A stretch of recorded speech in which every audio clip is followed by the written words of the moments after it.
ಸ್ನೇಹಿತರೆ, ಇಂದು ಮಾರ್ಗಶಿರ ಮಾಸದ ಮೊದಲನೇ ಗುರುವಾರ. ಈ ಮಾರ್ಗಶಿರ ಮಾಸದ ಮೊದಲನೇ ಗುರುವಾರ ಅಂದರೆ ತುಂಬ ವಿಶೇಷವಾದಂಥ ಅದ್ಭುತವಾದಂತಹ ದಿನ ಅಂತಲೇ ಹೇಳಲಾಗುತ್ತೆ ಸ್ನೇಹಿತರೆ. ಯಾಕಂದರೆ ಈ ಮಾರ್ಗಶಿರ ಮಾಸದ ಗುರುವಾರದಂದು ಲಕ್ಷ್ಮಿಯ ವ್ರತಾಚರಣೆ ಮಾಡಲಾಗುತ್ತೆ. ಯಾಕೆ ಅಂತಂದರೆ ಈ ಒಂದು ಮಾರ್ಗಶಿರ ಮಾಸದಲ್ಲಿ ಲಕ್ಷ್ಮೀ ದೇವಿಯು ಭೂಲೋಕದಲ್ಲಿ ಸಂಚಾರವಿರ್ತಾಳೆ ಅಂತಲೇ ಹೇಳಲಾಗುತ್ತೆ. ಹಾಗೆ ಮಾರ್ಗಶಿರ ಮಾಸದ ಗುರುವಾರದಂದು ಲಕ್ಷ್ಮಿಯ ಜನನವಾಯಿತು ಅಂತಲೂ ಕೂಡ ಹೇಳಲಾಗುತ್ತೆ ಸ್ನೇಹಿತರೆ. ಹಾಗಾಗಿ ಈ ಒಂದು ದಿನ ತುಂಬ ವಿಶೇಷವಾದಂತಹ ದಿನ. ಈ ದಿನ ಯಾರೆಲ್ಲ ಭಕ್ತಿ ಶ್ರದ್ಧೆಯಿಂದ ಮಹಾಲಕ್ಷ್ಮಿಯನ್ನು ಆರಾಧನೆ ಮಾಡ್ತಾರೋ ಅಂಥವರಿಗೆ ಸಕಲ ಅಷ್ಟೈಶ್ವರ್ಯ ಭೋಗ ಭಾಗ್ಯಗಳು ಪ್ರಾಪ್ತಿಯಾಗುತ್ತೆ ಅಂತಲೇ ಹೇಳಲಾಗುತ್ತೆ ಸ್ನೇಹಿತರೆ. ಹಾಗೆ ಸ್ನೇಹಿತರೆ, ಈ ದಿನ ಮಹಾಲಕ್ಷ್ಮಿಯ ಪ್ರತೀಕವಾಗಿ ಒಂದಷ್ಟು ಪದಾರ್ಥಗಳು, ಒಂದಷ್ಟು ವಸ್ತುಗಳನ್ನು ಮನೆಗೆ ಕೊಂಡು ತರೋದ್ರಿಂದ ಆ ತಾಯಿ ಸ್ಥಿರಕಾಲ ನಿಮ್ಮ ಮನೆಯಲ್ಲಿ ನೆಲೆಯೂರ್ತಾಳೆ, ಅಷ್ಟೈಶ್ವರ್ಯವನ್ನು ಪ್ರಾಪ್ತಿ ಮಾಡ್ತಾಳೆ ಅಂತಲೇ ಹೇಳಲಾಗುತ್ತೆ. ಹಾಗೆ ಆ ವಸ್ತುಗಳ ಜೊತೆಗೆ ಆ ತಾಯಿ ಕೂಡ ಆಗಮಿಸ್ತಾಳೆ ಅಂತ ಹೇಳಲಾಗುತ್ತೆ ಸ್ನೇಹಿತರೆ. ಈ ದಿನ ಗುರುವಾರ ಆಗಿದೆ. ಸಾಧ್ಯವಾದಷ್ಟು ಬೇಗನೆ ಎದ್ದುಬಿಟ್ಟು ನೀವು ಸ್ನಾನಾದಿಗಳನ್ನೆಲ್ಲ ಮುಗಿಸ್ಬೇಕು, ಮನೆಯನ್ನೆಲ್ಲ ಶುಭ್ರಗೊಳಿಸ್ಕೊಳ್ಬೇಕು, ಅಂಗಳವನ್ನೆಲ್ಲ ಸ್ವಚ್ಛಗೊಳಿಸಿ ಅರಿಶಿಣ ಕುಂಕುಮ ರಂಗೋಲಿಯನ್ನು ಇಟ್ಟು ಅಲಂಕರಿಸಬೇಕು. ಯಾವ ಮನೆಯ ಮುಂದೆ ಅರಿಶಿಣ ಕುಂಕುಮ ರಂಗೋಲಿ ಇದ್ದೋ ಮನೆಯಲ್ಲಿ ಸ್ವಚ್ಛತೆ ಇರುತ್ತೋ ಅಲ್ಲಿ ಆ ತಾಯಿ ಬಂದು ನೆಲೆಯೂರ್ತಾಳೆ ಅಂತಲೇ ಹೇಳಲಾಗುತ್ತೆ ಸ್ನೇಹಿತರೆ. ಹಾಗಾಗಿ ಮನೆಯಲ್ಲಿರುವಂಥ ಸ್ತ್ರೀಯರು ತಪ್ಪದೇ ಈ ಕೆಲಸವನ್ನು ಮಾಡಬೇಕು. ಅನಂತರವಾಗಿ ಸ್ನಾನಾದಿಗಳನ್ನು ಮುಗಿಸುವಂಥ ಸಂದರ್ಭದಲ್ಲಿ ಸ್ನಾನದ ನೀರಿಗೆ ಒಂದಷ್ಟು ಕಲ್ಲುಪ್ಪು, ಒಂದಷ್ಟು ಅರಿಶಿಣವನ್ನು ಹಾಕಿ ಸ್ನಾನ ಮಾಡೋದ್ರಿಂದ ನಿಮಗಿರುವಂತಹ ಗ್ರಹ ದೋಷಗಳು, ಶಾಪಗಳು, ಹಾಗೆಯೇ ಯಾವುದೇ ರೀತಿಯ ಶನಿ ದೋಷ ಆಗಿರ್ಬೋದು, ರಾಹು ಕೇತು ದೋಷ ಆಗಿರ್ಬೋದು, ಕುಜ ದೋಷವಾಗಿರ್ಬೋದು, ಎಲ್ಲ ದೋಷಗಳು ಕೂಡ ನಿವಾರಣೆ ಆಗುತ್ತೆ ಈ ಒಂದು ಅದ್ಭುತ ದಿನದಂದು ಅಂತಲೇ ಹೇಳಲಾಗುತ್ತೆ. ಹಾಗೆ ಸ್ನಾನ ಮಾಡುವಂತಹ ಸಂದರ್ಭದಲ್ಲಿ ಮುಖಕ್ಕೆ ಕೈಕಾಲಿಗೆ ಅರಿಶಿಣವನ್ನು ಲೇಪನ ಮಾಡಿಕೊಂಡು ಸ್ನಾನ ಮಾಡೋದ್ರಿಂದ ಆ ಲಕ್ಷ್ಮಿಯ ಅನುಗ್ರಹ ಸಿಗುತ್ತೆ ಅಂತಲೇ ಹೇಳಲಾಗುತ್ತೆ ಸ್ನೇಹಿತರೆ. ಹಾಗೆಯೇ ಮುತ್ತೈದೆ ದೀರ್ಘ ಸುಮಂಗಲಿ ಭಾಗ್ಯ ಕೂಡ ಲಭಿಸುತ್ತೆ. ಹಾಗೆ ಗಂಡನ ಸಂಪಾದನೆ ಕೂಡ ಹೆಚ್ಚಾಗ್ತಾ ಹೋಗುತ್ತೆ, ನಾನಾ ಮೂಲಗಳಿಂದ ಧನಾಗಮನ ಕೂಡ ಆಗುತ್ತೆ ಅಂತಲೇ ಹೇಳಲಾಗುತ್ತೆ. ಹಾಗಾಗಿ ತಪ್ಪದೆ ಈ ಒಂದು ಕಾರ್ಯವನ್ನು ಮಾಡಿ ಮನೆಗೆ ನೀವೇನಾದ್ರು ವ್ರತಾಚರಣೆಯನ್ನು ಮಾಡ್ತಾಯಿದ್ದೀರಾ ಅಂದರೆ ಅಂಗಳವನ್ನು ಶುಭ್ರಗೊಳಿಸಿದ ನಂತರ ತೋರಣವನ್ನು ಕಟ್ಟಿ, ಮಾವಿನ ಎಲೆಯ ತೋರಣ ಅಥವಾ ಪುಷ್ಪದ ತೋರಣ ಯಾವುದು ನಿಮಗೆ ಅನುಕೂಲತೆ ಸ್ಥಿತಿಗಿರುತ್ತೆ ಅದನ್ನು ನೀವು ತೋರಣವನ್ನು ಕಟ್ಟಿ ಆ ತಾಯಿಯನ್ನು ಸ್ವಾಗತಿಸ್ಕೊಳ್ಳಿ. ಹಾಗೆ ಬೆಳಗ್ಗೆ ಕೂಡ ದೀಪಾರಾಧನೆ ಮಾಡುವ ಮುಖಾಂತರ ನೀವು ಸಾಯಂಕಾಲ ಗೋಧೂಳಿ ಸಮಯದಲ್ಲಿ ವ್ರತಾಚರಣೆ ಮಾಡ್ತೀನಿ ಅಂತಂದರೆ ಬೆಳಗ್ಗೆ ನೀವು ಯಥಾ ಪ್ರಕಾರವಾಗಿ ದೀಪಾರಾಧನೆಯನ್ನು ಮಾಡ್ಕೊಳ್ಳಿ. ದೀಪಾರಾಧನೆ ಅಂದರೆ ತುಪ್ಪದ ದೀಪವನ್ನು ಬೆಳೆಸೋದು ತುಂಬಾ ಒಳ್ಳೆಯದಾಗುತ್ತೆ. ಸ್ನಾನ ಎಲ್ಲ ಮಾಡಿದ ನಂತರವಾಗಿ ಸ್ನೇಹಿತರೆ ಈ ದಿನ ನೀವು ಕೂಡ ಮಂಗಳಕರವಾಗಿ ರೆಡಿ ಆಗಬೇಕು. ಅಂದರೆ ಅರಿಶಿಣ ಕುಂಕುಮ, ತಲೆಗೆ ಹೂವು, ಒಂದು ಸೀರೆ, ಹಾಗೆಯೇ ಕೈಗೆ ಬಳೆಗಳನ್ನು ಇಟ್ಕೊಂಡು ಕೂದಲನ್ನೆಲ್ಲ ಹಾಗೆ ಬಿಟ್ಕೋಬಾರ್ದು. ಕೂದಲನ್ನೆಲ್ಲ ನೀಟಾಗಿ ಕಟ್ಕೊಂಡು ವ್ರತಾಚರಣೆ ಮಾಡುವಂಥರ ಒಂದು ನಿಯಮ ನಿಷ್ಠೆಯಿಂದ ನಡೆದುಕೊಳ್ಬೇಕಾಗತ್ತೆ. ಹಾಗೆ ಈ ದಿನ ಯಾವುದೇ ರೀತಿಯ ಮಾಂಸಾಹಾರಗಳನ್ನು ಸೇವನೆ ಮಾಡೋವಾಗಿಲ್ಲ. ಮನೆಯನ್ನೆಲ್ಲ ತುಂಬ ಸ್ವಚ್ಛ ಮಾಡಿ ಇಟ್ಕೊಂಡಿರಬೇಕು. ದಾಂಪತ್ಯ ಜೀವನದಿಂದ ದೂರ ಇರಬೇಕು. ಹಾಗೆ ಯಾವುದೇ ರೀತಿಯ ಕೆಟ್ಟ ಪದಗಳನ್ನು ಉಪಯೋಗಿಸುವಂಥದ್ದು, ಕೆಟ್ಟ ರೀತಿಯಲ್ಲಿ ಮಾತಾಡುವಂಥದ್ದು, ಶಾಪಗಳನ್ನು ಇಡುವಂಥದ್ದು, ಜಗಳ ಆಡುವಂಥದ್ದು ಇದು ಯಾವುದು ಕೂಡ ಮಾಡಬಾರ್ದು. ಸಾಧ್ಯವಾದಷ್ಟು ಶಾಂತವಾಗಿ ಇದ್ಕೊಂಡು ಮನೆಯಲ್ಲಿ ಒಂದು ಒಳ್ಳೆಯ ರೀತಿಯಲ್ಲಿ ಪೂಜಾ ಕೈಂಕರ್ಯಗಳನ್ನು ಮಾಡ್ಕೊಳ್ಳಿ, ಖಂಡಿತ ಒಳ್ಳೆಯದಾಗುತ್ತೆ. ವ್ರತಾಚರಣೆ ಮಾಡದೇ ಇದ್ದರೂ ಕೂಡ ಒಂದಷ್ಟು ವಸ್ತುಗಳನ್ನು ತಿಳಿಸ್ಕೊಡುವಂತಹ ಲಕ್ಷ್ಮಿ ಪ್ರತೀಕವಾದಂಥ ಈ ಒಂದಷ್ಟು ವಸ್ತುಗಳನ್ನು ನಿಮ್ಮ ಮನೆಗೆ ಕೊಂಡು ತನ್ನಿ. ಖಂಡಿತವಾಗಿಯೂ ಲಕ್ಷ್ಮಿ ಸ್ಥಿರಕಾಲ ನಿಮ್ಮ ಮನೆಯಲ್ಲಿ ನೆಲೆಯೂರ್ತಾಳೆ. ವ್ರತಾಚರಣೆ ಮಾಡೋದಕ್ಕೆ ನಿಮ್ಮಿಂದ ಸಾಧ್ಯ ಆಗದೆ ಇದ್ರೂ ನಾನು ತಿಳಿಸಿದಂತೆ ಬೆಳಗ್ಗೆ ಮತ್ತು ಸಾಯಂಕಾಲ ದೀಪಾರಾಧನೆಯನ್ನು ಮಾಡ್ಕೊಳ್ಳಿ. ಮನೆಯನ್ನೆಲ್ಲ ಶುಭ್ರಗೊಳಿಸ್ಕೊಂಡು ಈ ದಿನ ಒಂದು ಲಕ್ಷ್ಮಿಯ ರೀತಿಯೆಲ್ಲ ಅಲಂಕಾರ ಮಾಡಿಕೊಂಡು ಇದ್ರೂ ಕೂಡ ಖಂಡಿತ ಆ ತಾಯಿ ನಿಮಗೆ ಒಲಿದು ಬರ್ತಾಳೆ ಅಂತಲೇ ಹೇಳಲಾಗುತ್ತೆ ಸ್ನೇಹಿತರೆ. ನಾವು ಲಕ್ಷ್ಮಿಯ ಪ್ರತೀಕವಾಗಿ ಒಂದಷ್ಟು ಪದಾರ್ಥಗಳನ್ನು ನಾವು ಕೊಂಡು ತರಬೇಕು. ಅದರಲ್ಲಿ ಮುಖ್ಯವಾದಂಥದ್ದು ಏನಪ್ಪ ಅಂತಂದರೆ ಕಲ್ಲುಪ್ಪು.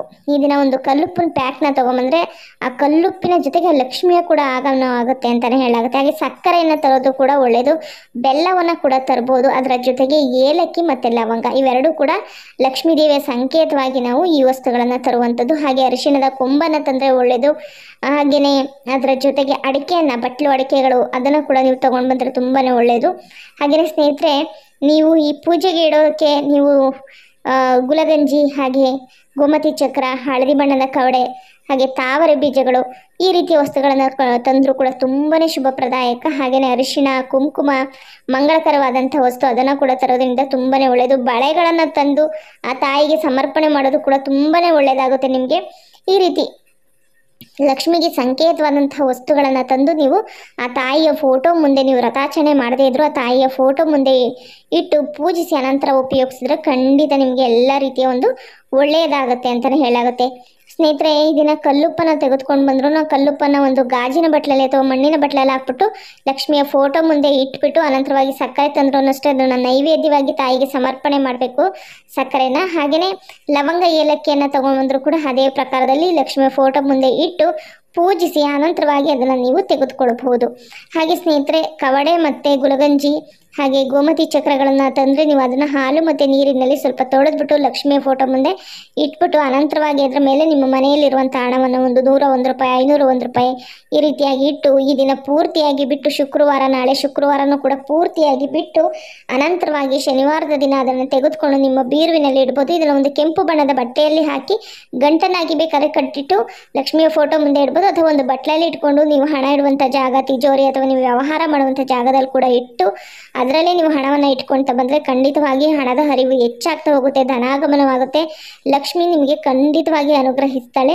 ಈ ಒಂದು ಪ್ರಯೋಗಗಳನ್ನು ಇಂತಹ ಅದ್ಭುತವಾದಂಥ ದಿನದಂದು ನೀವು ಮಾಡಿಕೊಳ್ಬೇಕು. ಸಿದ್ಧಿಶಾಸ್ತ್ರದಲ್ಲಿ ತಿಳಿಸ್ಕೊಟ್ಟಿರುವಂತೆ ಈ ಒಂದು ಮಾರ್ಗಶಿರ ಮಾಸದ ಲಕ್ಷ್ಮೀ ಪೂಜೆ ತುಂಬ ವಿಶೇಷವಾದಂಥದ್ದು. ಈ ದಿನ ಮಾಡುವಂತಹ ಯಾವುದೇ ರೀತಿಯ ತಂತ್ರ ಮಂತ್ರಗಳು ನಮಗೆ ಫಲಿಸುತ್ತೆ, ಸಿದ್ಧಿಸುತ್ತೆ ಅಂತಲೇ ಹೇಳಾಗುತ್ತೆ.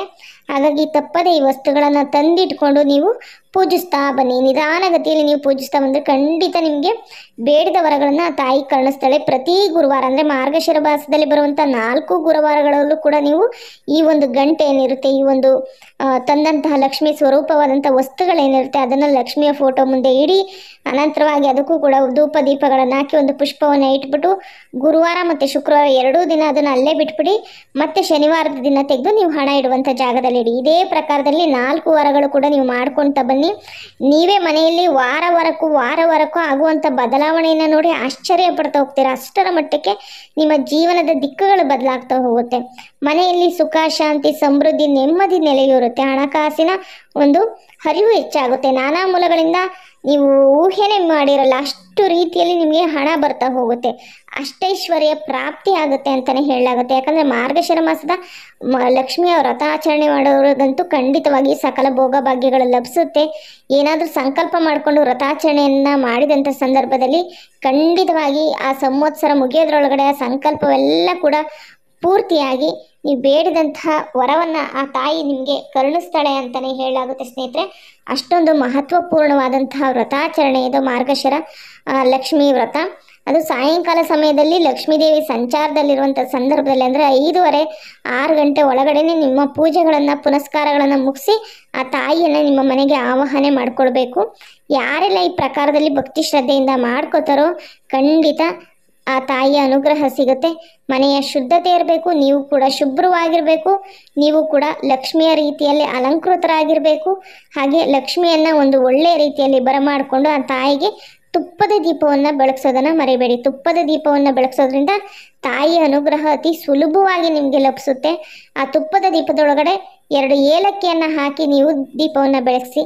ಖಂಡಿತವಾಗಿಯೂ ಆ ತಾಯಿ ನಿಮ್ಮ ಮನೆಯಲ್ಲಿ ಸದಾಕಾಲ ಸ್ಥಿರ ಕಾಲ ಇದ್ದು ಧನಾಗಮನವನ್ನು ಹೆಚ್ಚಿಸ್ತಾಳೆ, ಅಷ್ಟೈಶ್ವರ್ಯವನ್ನು ಪ್ರಾಪ್ತಿ ಮಾಡ್ತಾಳೆ. ಮುಂಬರುವಂತಹ ಮಾರ್ಗಶಿರ ಲಕ್ಷ್ಮಿ ವ್ರತಾಚರಣೆಯಷ್ಟರಲ್ಲೇ ನಿಮ್ಗಾಗುವಂಥ ಬದಲಾವಣೆಯನ್ನು ನೋಡಿ ನೀವೇ ಆಶ್ಚರ್ಯ ಪಡ್ತೀರಾ ಸ್ನೇಹಿತರೆ.